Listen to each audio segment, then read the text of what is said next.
KIDO Talk Radio, Kevin Miller in the morning here on 107.5 FM, 580 AM. Our great friend Dave Pezzo joining us from the Pezzo Center, Pezzo Financial.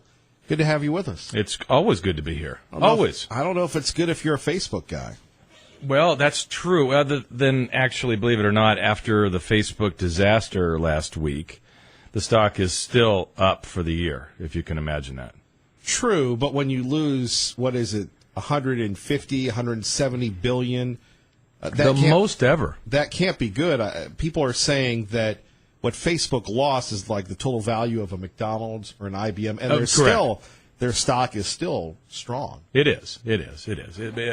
Obviously they've risen a lot. It's been a heck of a run, and we don't want to lose sight of that, but we also don't want to lose sight of the fact that was an epic drop.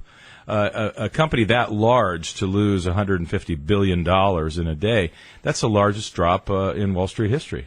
Indeed, although it's come a long way from the quaint days when you and I were joking about it dropping to $28 a share. Correct. It's what, at $1.74, something like that? Yeah, after the drop. Right, and that was what, an almost 20% drop. Correct, 19 is right, yes. So apparently people are saying the reason why is they didn't meet expectations. New users are stopping the growth. What's going on inside? That's a good question. It was all of the above, okay? And then also that brings out the continued concerns that Facebook has been selling people's data. The privacy concerns, if you will. Is the government going to continue to step in further and restrict them? And the answer, I think, is yes, whether this happened or didn't happen. But it brings those questions up in people's minds if you're also not hitting on other cylinders. And that's really what happened. They weren't getting as many users, Kevin. So I guess the best answer is bingo, Kevin, all the above. Right, but if you're inside, people are saying it's time for Zuckerberg to go. Now, I don't know if you secretly were at Sun Valley last month with Allen and company, but Mark Zuckerberg, the founder of Facebook, does have a tendency to go there, at least once or twice, every other year, every year. What is this when people are saying, let's get rid of Zuckerberg, who could do no wrong? Some people saying that finally he got his comeuppance that they thought Congress would give him 6 months ago.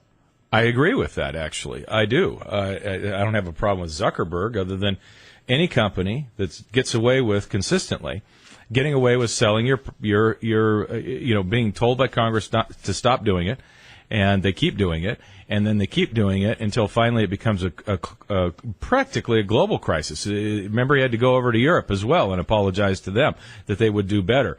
Is an arrogant company. That's a company that just doesn't care what the regulators are telling them to do. And so, yes, I would have to agree with that. I think they got their comeuppance, and again, it doesn't really matter. The stock's about where it was at the beginning of the year. What really matters going forward is Facebook going to face new competition or continued intense competition from other businesses? So what does that mean? There's no competition for Facebook. What are we going to do? Is Pezzo Enterprises going to revive MySpace with Justin Timberlake? I don't think so. But I do think that the millennials don't use Facebook as much, right? Don't they use Snapchat or Instagram and stuff like that? Facebook is antiquated, right? It's Snapchat and Instagram. Probably Snapchat because it appears for 10 seconds and then allegedly it's blown up forever. How come I don't really trust that that's those pictures? There are ways of compromising getting around pictures. Right. There are ways of getting around that, yeah. Yeah, okay. So not that I would know that. I don't use Snapchat. What about you? I don't. No. I've heard of it. See, we're on the cutting edge. And I think there's stuff that you can do with it, like you can pretend to throw up or stuff. Is that Snapchat? Is that the one that blows it up? It goes away. Yes. But doesn't it also, you can what am I trying to say here? Doctor it, you can edit it, you can put filters on it and such. No. I've seen people where wait a minute. Why are we talking about it if neither one of us know anything about it? We probably should move on. Right. That's a good call. Right. Moving on. 580-5436, 580-KIDO. Another stock taking a hit. See, I'm saving ourselves. Saving me, thank you. No, I'm saving both of us from both of us here. Mm-hmm. Somewhere, Terry from State College, Pennsylvania is saying, good move, gentlemen. Now let's get to the economic collapse. That's right. Twitter, another darling, never near the level of Facebook. Yep. Taking a beating as well. It is. And along the same lines, the number of users went down a lot, and then they finally had to admit that there were 1 million phony accounts that should have been deleted ages ago. Again, another company that really is not answering what the regulators need or want from them, and so they got smacked about as well. I mean, when you have 1 million fake accounts, but you're pretending to advertisers that's what's happening, and you're pretending to Wall Street that you have this many users, and you don't. These are numbers that really are phony, and I think that's a problem with the SEC as well. Well, they finally did get rid of those million users, and people took notice. So what does this mean for social media in general? Kevin, it's going to change. I don't think it's going to go away by any stretch. I think that we may end up having some pay-for services along those lines. Instead of everybody stealing my data and then giving it out to people about exactly who I am, I could maybe sort of leave the grid and not have them do that if I paid, a couple bucks a month. Kind of like we do with, music, Pandora, those kinds of things. If you don't want to hear the commercials, you don't want to be sold ads, you pay for it. I really don't know about Pandora or Spotify. I get all my music from the radio, which is free. Yes, it is. 93% of America listens to the radio. I support my genre. I do me. Most all the time. I don't know about you, Dave Petzo, but I like radio, especially talk radio, Kevin. Touche.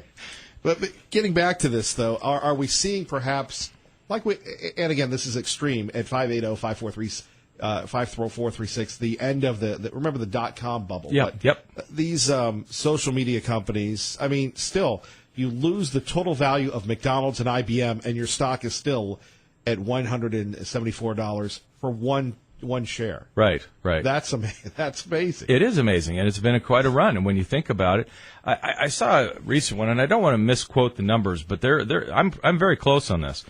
That Google and Facebook together control something just short of 40% of all the advertising dollars. Now, Google has the lion's share of that, but think of what Facebook is bringing in and why people want that, because they're targeted ads, because they know who you are, they run all the algorithms, and they sell your data also, or have been. That's where the growth has been for Facebook, because you can target ads to me or to you based on the characteristics that show up on your profile.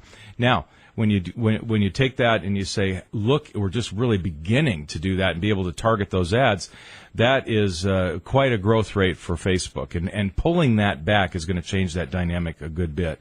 But that's not going to change. We all love this whole social media thing and the ability to go online for free.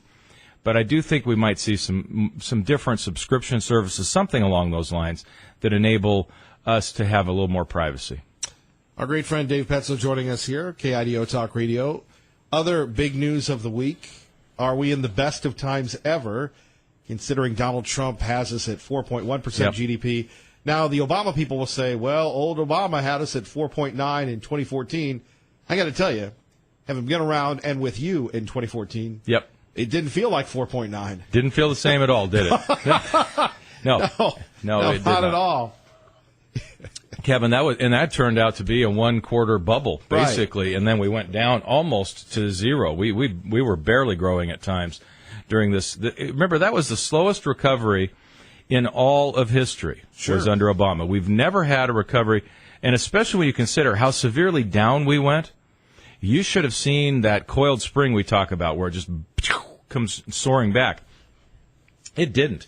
When you have terrible policies of government intervention and regulations that just stack upon regulations, and then you throw Obamacare's fiasco on top, Kevin, it was we're lucky we could recover at all. So whether you're an Obama fan or not, this was the slowest recovery in all of history. It was almost as if Obama was slow walking it. Doing everything he could to make sure that economic growth didn't happen. Remember, 1% might be the new norm. Yes. I know that's a horrible Obama, but I knew what you meant. Right. Going, whose side are you on, bro? I mean, whose side are you on? Kevin, you're right. I don't know whose side he's on, because you don't just simply accept this. Right. And the fact is now, instead of saying this is the new norm, his excuse for why all of his policies were failing the economy. Instead of doing that and changing the failed policies, they wouldn't change. It's like you and I have talked about many times, Kevin. People are stuck in what their beliefs are. Don't show me the facts. This is what I'm going to believe. But this 4.1% just blows that all up. And also, Kevin, I think this quarter is going to be even better.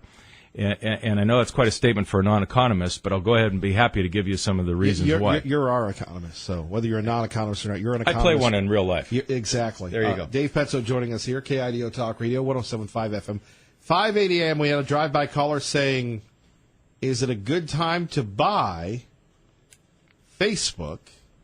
Remember, Dave Ramsey goes, hey, when the stock market's down, now it's time to buy. When's the good time to buy, Dave Ramsey? Anytime a good time to buy. All right, Dave Ramsey. Your thoughts, Dave Petzo? No, I don't. And again, I'm not an analyst on Facebook, and I hate to talk about individual stocks as whether they should be bought or sold. I just think there's too much of a cloud on them right now, not because of a 19% fall, but because of what's going on with the government and taking a hard look at them, and the government should. They've been an arrogant company. They are not going to be able to sell the your information to advertisers as easily as they did in the past. There's going to be restrictions. I think their growth rate's going to slow, and I think that I just don't see a one-day drop as fixing any of that and making it a good value. He's all about value, and we're all about Dave Petzo. More coming up. How about a question, a call, a comment? 580-5436, 580-KIDO. You're listening to Kevin Miller and Dave Petzo on KIDO Talk Radio. KIDO Talk Radio. Dave Petzo with us as we go to the phones. Let's go to Philip in Nampa on KIDO Talk Radio. Good morning, Philip. Hey, good morning. Yeah, I was just listening to you. I don't know how old you are, but I voted for Carter, and the second time around, he said something similar to exactly what Obama said. He said, this is the new norm. You guys are lazy, and you better just get back to understanding this is the best it's going to be. At that point, I decided to become a Republican. In stepped Reagan, and the economy boomed. And, the way that their philosophy and their thinking, in my opinion, is socialism and make it dependent on the government, more government jobs, slow down the pace, and destroy the economy. And that's where Obama was going, in my opinion. I can't argue with that. That's absolutely true, and I think he did a better job of destroying the economy than Nixon Carter. I blame both of them. Nixon did a very poor job with the economy as well. Not to pile on a guy that's obviously had a lot of other problems, but Carter was not the answer to Nixon, and he was terrible. And literally, I remember him walking over and turning down the thermostat. That was our lesson, right? That was times were going to get tough. So here you go, America. Come into the White House. We're going to turn down the thermostat. And I'm sure he's an okay guy, but he was a horrifyingly bad president, terrible leader. And I think Obama, and I think Obama managed to do even worse. He took a very good economy. Coming off of the Great Recession, and he made sure it stayed slow. That's hard to do, but really bad policy. He was able to make it a very, very slow recovery. And as Kevin and you both pointed out, this idea of sitting back and going, this is as good as it gets, folks. Get used to it. Is not leadership. If you look at history, you'll see that anytime the government tried to fix it, and they didn't just let the economy take its tide and fix itself, it's lasted longer than it's ever lasted. And if you can look at history, you can go on the internet and read that. It'll tell you that every time the government got involved to try and make things better, it made it worse. People give credit to the government, to FDR in particular, for getting us out of the Depression. The reality is that we had people working, digging holes, building dams, things like that, but there was no actual economy being built, which is why we kept falling back into recession and super slow growth. A government project would get done, and then the men would have nothing to do again. And I do say men because then it really was men that were working. And it just was an amazingly. We didn't learn that lesson. We can't ever learn the lesson that government doesn't fix anything. It ruins everything. Everything is non-productive. It ruins the economy. It ruins our freedoms all the way around. Bigger government is destructive to all things. And when you do anything like Trump, the biggest thing he's doing is deregulation and tax reform. Beyond that, all the other stuff, the business takes care of itself, and that's why we've got the lowest unemployment rate for blacks and Hispanics and women that we've ever had in all of history. It's an astounding turnaround from, this is as good as it gets. That's exactly right. You guys have a great day. Thanks for the call. All right, Philip, 580-5436, 580-KIDO. Looking at the cover of Adweek this week, Jeff Bezos of Amazon. Now people saying that Amazon will supplant Apple as the big dog in the economy.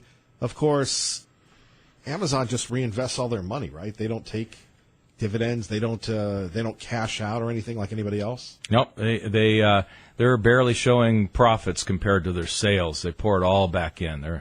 They're a growing machine that is going to conquer the world. And I thought Apple was the growing machine that was going to conquer the world. No, they're just they make cell phones and sell services on the phones, and they do better than anybody else. But they don't have their tentacles in everything else. Amazon does, from spaceships to probably to autonomous cars, but certainly to your house. I think Apple is quite a bit behind in trying to do any of the home service types of things. But Apple's got plenty of money. Google has plenty of money. This game is far from over in any of those areas. More coming up in a minute, 580-5436. Gabbard. And welcome back as we continue to stretch Dave Petso, Kevin Miller in the morning at KIDO Talk Radio. Terry from State College, Pennsylvania, texted in and said, ask Dave Petso about the aid package the president is going to give to the farmers, $12 billion to offset the tariff losses. Is this a good thing? You're a big government guy. You're a big government aid guy, Dave Petso. Yeah. Well, in this case, I'm going to say it's okay, but it's not enough. It's going to hurt the farmers worse than that. But at the same time, we have to play this out. Look what's happening on the trade front, right? We're now have a small peace with the European Union, and for the first time ever, talking about zero tariffs. Now, that's a big deal, a really big deal, but we have a patience of a mayfly, so, it's one of those things where we just can't seem to let things play out. But in the meantime, when government decisions hurt individuals, I don't have a problem with bailing them out. I do have problems with bailouts in government situations where, for example, when there's hurricanes and we build on the coast and then we build and build and build, or you build along the Weser River but you want flood insurance. It floods every spring. Those are the problems that I have with kind of quotes a bailout, or we have farmland sitting without anything on it. Those farm programs I was always opposed to. This, when you actually have a policy that hurts these industries directly, then I think that's okay. You should not have government policy that hurts people in a specific industry. Now, I hopefully these companies will never merge, because that would be the end of civilization as we know it. But if you had to pick, and I know you don't like doing this, between the next 5 and 10 years, who's going to be around, who's going to be the dominant company between Amazon, Facebook, and Apple? How would you rank those? I would have to say Amazon probably has an edge right now. These things change over time. But Apple, I just find them interesting. They're very quiet. They just quietly continue to defy all of the critics. The phones aren't that good. The phones aren't that good. This one's not that. All those things, or Apple's losing it. There's more bad ink on Apple, and they just continue to have record profits and record growth. There's something inside that company that they just kind of quietly move along and do great things. But Amazon seems to be where they plow all their money back in and are run by one person. It's a little different ballgame. You could say that about Facebook, though. You could absolutely say that about Facebook, but they, to me, that just doesn't. They don't rank in the same. They don't have tentacles in everything the way these other three companies do. But you look at Amazon, and I mean, they have a higher cost because they have physical plants and facilities, and they do. They work their workers to death. There's rumors that they'll have a processing center in Napa. they'll have them all over the place because they continue to ship so much stuff. But, you think about, they're into drones, they're into satellites, they're into space, they're into all kinds of things. And so what ones will hit, I don't know, but they are into so many things with all the cash flow they have from their operations. That's why. But Kevin, I don't think, again, these games change so quickly, and I just don't want to dismiss Apple, but Google is, those three are all three. I flip coins.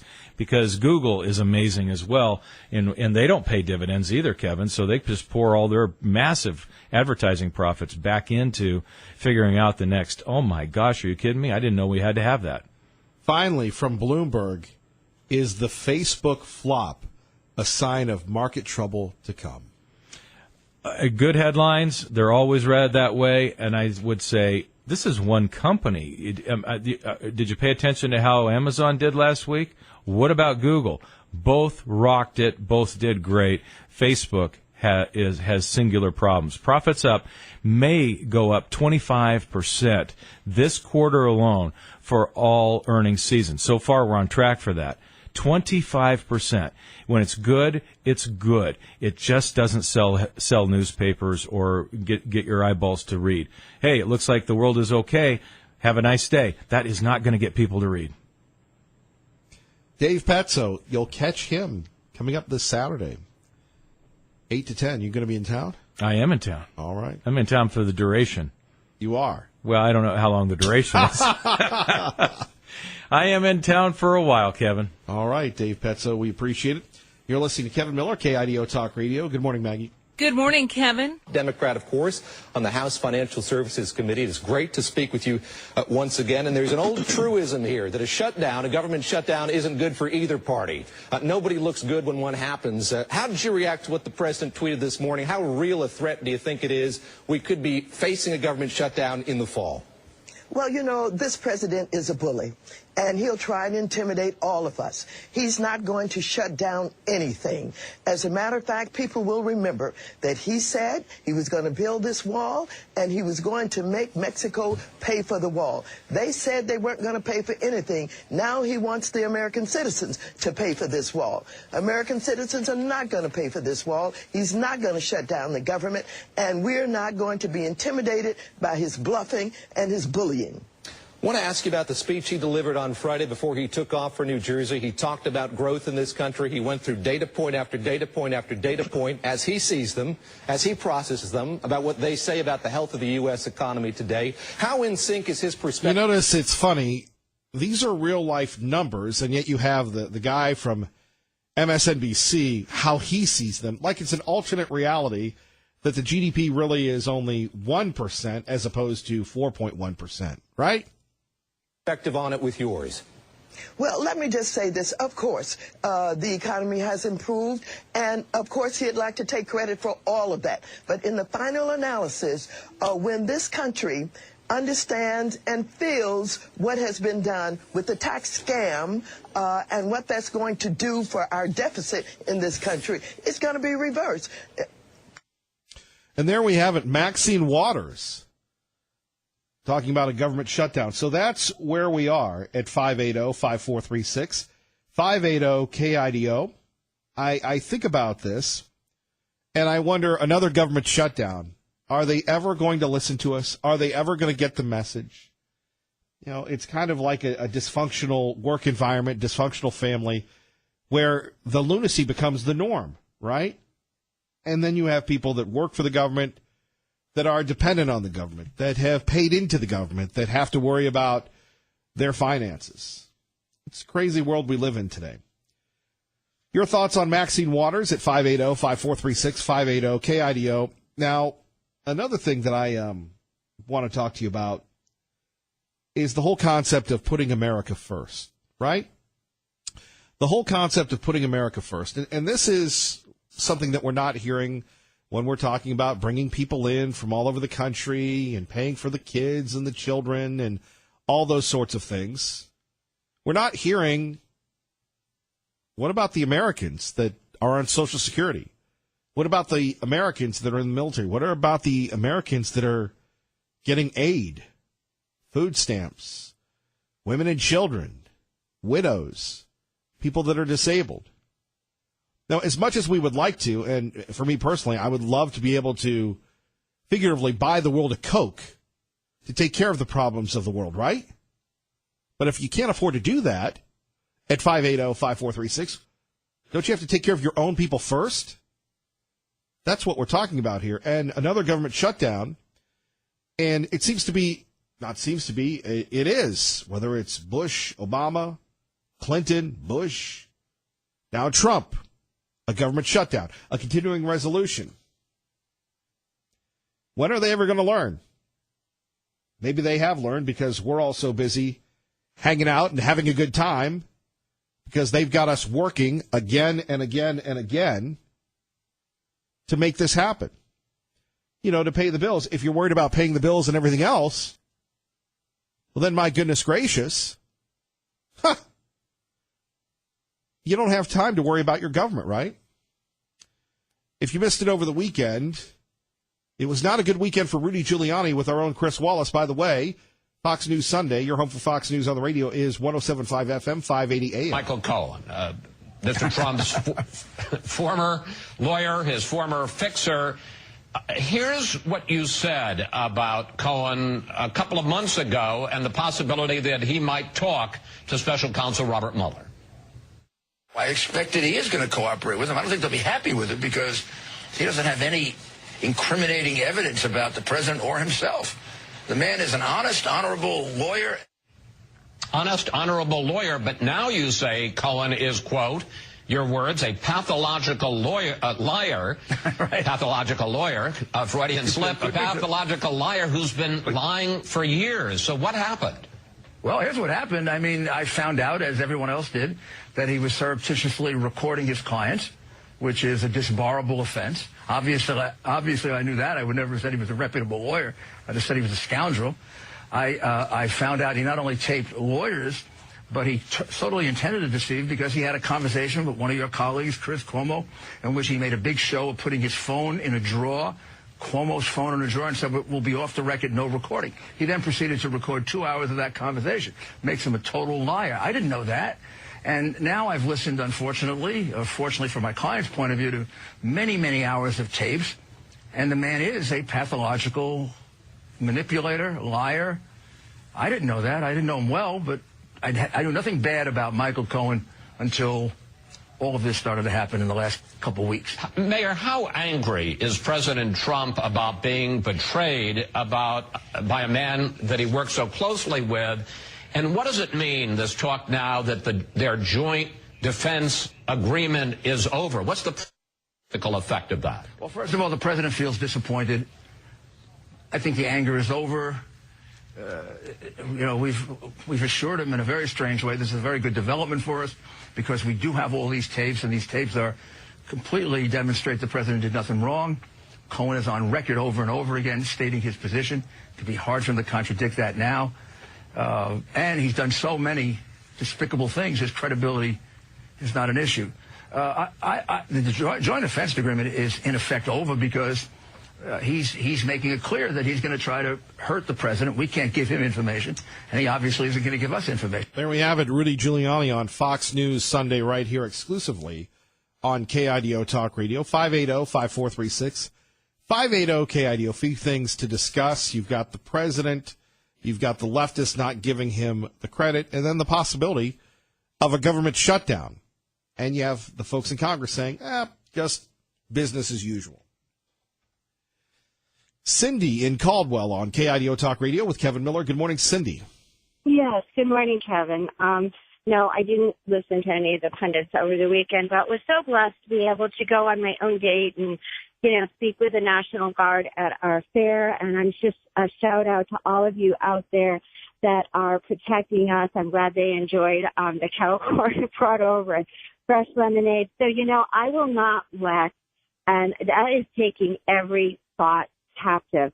The Democratic Party, including me trying to talk to them at the fair, totally astounded to see someone that I know I'm on a committee with and asking her why is she sitting on this side of the curtain with the Democratic Party, because out there the Republicans were in the back hiding behind the great big 6-foot little I don't know what you call it, poster of Donald Trump. So actually all of them. But trying to reason with this person that I know goes over to your church. I've seen her at him. And I go, what are you doing here? Help me to understand. So I'm not disappointed. I'm not surprised because your value system, your norms, your action in how you vote will be what you're taught in thinking that you think that people, she's still calling them food stamps, that people need to have food stamps and that if somebody got raped, they need an abortion. I mean, I could not give her facts or talk. You think you can talk economy. I had an 8-page cheat sheet about what the politics are and stand by. So in trying to reason and have a reasonable conversation and understand why she was handing out for the Democrats, I was sickened. I was about ready to come over Sunday night and go talk to your person in leadership, but it just astounds me. Never mind going around on the other side with the Republicans. And, you know, here we are. Is one of them coming out? The government actually doesn't really quote. They use that. They use every kind of a race-baiting scare tactic you can think of. They get their money back. They could take money from other agencies. I mean, what the president is saying is what he ran on. Yes, we need to repeal birthright citizenship. Yes, we need to stop this insanity. And I've worked with people in Linden, Washington, who came over to the border to have their babies. Yes, we need skill-based, immigration. Right, we would coming call into those the country. people the anchor babies. That's exactly it. And I tried to help a family, two of them, who had the man in the house policy, who they went to Oregon and she had another baby after he beat her up. I mean, the whole thing is so, to me, so sin sick that the blessing for me is what I've learned in refining my faith and coming to Idaho. You know, I do occasionally need some encouragement, so I have to listen to, I'm just going to say some Christian music. And on a station that reports Christian news, 77%, and this is a fact yesterday, of why evangelicals are standing strong with our president. That was not so for those who are Catholics or nominal Protestants. There's something that they know that I can get on a phone calling from Labrador and go, don't worry, we're voting, and this person is Mexican. We vote family values, Miss Cindy. We vote for the babies. We know marriage, marry Joseph, no homosexuality. You have our vote. Very clearly that a person who knows how to believe and knows their Bible and knows God's tenets, they can't override whatever God says and vote for social justice. Right. But on the other hand, you had people vote for Obama. We're all about social justice. Well, obviously I do know that. That's why to try to talk to them, what I've learned. That's why I'm going to teach VBS all week this week. That's why I can say that. You're going to teach Vacation Bible School? No, I'm teaching Bible school at Calvary Chapel. We have a little Cindy, please let me get a word in, would you? Go, Kevin. Thanks. I'm just asking you a question. So you're going to teach Vacation Bible School this week? Yes, all week long. That was just a question. Well, let me just say to you, because it's really frustrating since even on your station I got to hear talk time to Maxine Waters. What I've learned is you can't tell them about abortion, education, health care, what the president stood on, military, Israel, or anything else, because if they have it like that woman, I was astounded to see her standing there, and I reasonably tried to talk to her, but she wasn't budging for, supporting Paulette Jordan, and those were her two reasons. So what I've learned is really how you vote is a matter of the heart. I would agree with you, Cindy. Thank you for the call. Kevin Miller, KIDO Talk Radio. These are all stories that happened during business meetings, which I think made it particularly devastated for these working women who expected to be taken seriously. And these are all stories in which women said one after another that they were terrified and intimidated. There we have it. Investigative journalist Ronan Farrell strikes again. And if you're wondering who Ronan Farrell is, he's the son of Mia Farrow and Woody Allen, was the guy that started the Me Too movement by exposing Harvey Weinstein and all of the corruption that has happened since. Now, over the weekend, I was at the Walmart on 10 Mile, hanging out, actually eyeballing folders that had like Captain America and Batman on them, but that's my own thing. And I had a chance to meet two young men that came up and said, I really appreciate the program. One gentleman in the military said, look, I'm a little sensitive to the California bashing. And I thanked him for his service. And I said, look, not the conservative people that are leaving California, but I do think there's a high amount of liberal progressive people coming in. And look, it's America. It's their right to move in. And we're going to have a classic battle of ideas, right? Whether or not you're going to export the lib progressive ideas of California to the state of Idaho. We see that in the city of Boise that is proudly blue, right? Will that spread, or will it be contained and perhaps one day isolated, one day quarantined and eliminated?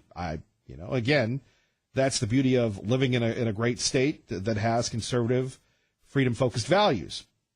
But as I was talking to these men, I was reading the story in the New Yorker, which is it's not an easy read. It's not a short read. The New Yorker is the New Yorker, but here you have Les Moonves, who now is in the crosshairs of the Me Too movement.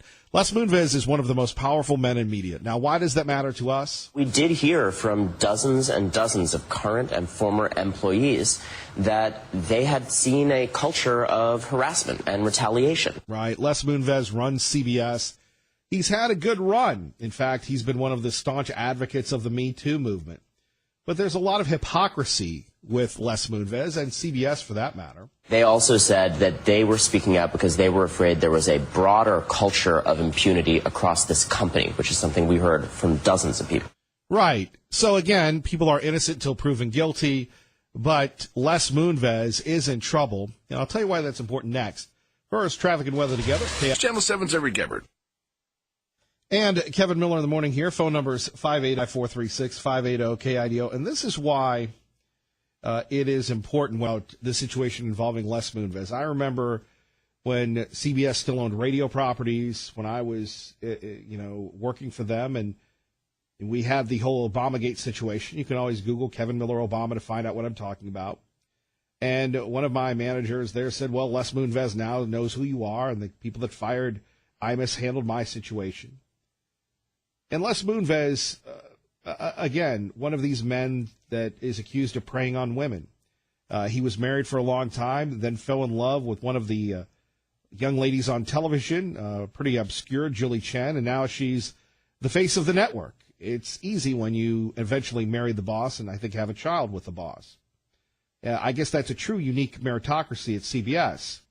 But what always bothered me about men like Les Moonves is that he tolerated David Letterman. I mean, if we're living in the Me Too movement era, what about David Letterman that admitted to sleeping with subordinates and then promoting them? Do you remember that? In between what David Letterman said about Sarah Palin and everything else? And Les Moonves didn't do anything to David Letterman. David Letterman admitted to sleeping and maybe even sexually harassing. I don't know. That is under sexual harassment when one side has the power and the other doesn't. Nothing ever happened to David Letterman, right? How can you employ someone like that? What does that say about the value of your own company? And anybody that's been around a young lady or has had a daughter or a granddaughter, you always want what's best for them. And when somebody who's a peer or an older person comes up and sees something in them, you want it to be legitimate, not predatory. So big ups to Ronan Farrow for this piece. Now, again, Moonves is innocent till proven guilty.